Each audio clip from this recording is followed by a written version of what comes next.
I definitely first got into UX design because I am very fascinated by human behavior. I studied Chaucer and Dante and Shakespeare. I ended up majoring in medieval and early modern British literature. The thing that I like about Shakespeare is that the characters are so intricate. It's hard to believe that it was all written just by one guy from one perspective. Human beings are incredibly complex.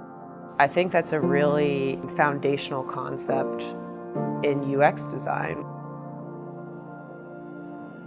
There's a spectrum to UX design. It's based, though, on the concept. If you understand the people who are using the software, if you take the time to understand them, you will improve the value of your product. It's hard to see good user experience design because that's the idea of it. A lot of inventions were made to solve problems, right? Like refrigerators because we wanted to keep our food cold, or things like doorknobs. If you ever get to a door and you don't know whether or not to push or pull, that's a bad design. The process around user experience design is meant to discover those problems and to validate them, and then to create a design that is ultimately a solution for those problems. I get kind of annoyed with the encouragement of women into STEM careers just by way of math and science. And I think that my training in undergraduate school with medieval and early modern British literature was the biggest foundation for a lot of my career. I was pretty young when I was first put in charge of a team, and I think everybody on the team was older than me at the time.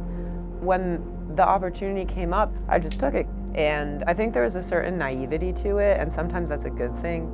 That was when I started to think about, again, just questioning my assumptions about what success meant in the first place. Initially, I thought that success just meant getting good, relatively practical designs out there. As a manager, I think that your benchmarks for success have to be based on other people's happiness with their work environment. It feels natural for me to want to understand the people on the team holistically, real people who have thoughts and concerns and lives outside of work. You have to factor all of that in to your approach to how you work with them. The way that you should approach any collaboration isn't really coming to the table with what you know, it's coming to the table with what you don't know. I've had to learn a lot, and if you're gonna do that, you kind of have to acknowledge a certain vulnerability about yourself, and it requires listening to other people really well. And sometimes I wonder how much more productive everyone would be if they didn't come to the table with ideas, but they came to the table with questions. It does sort of feel like I'm striving towards something that I'll probably never reach, but you never really know what you're capable of, and you could have a lot of fun figuring that out if you go about it the right way.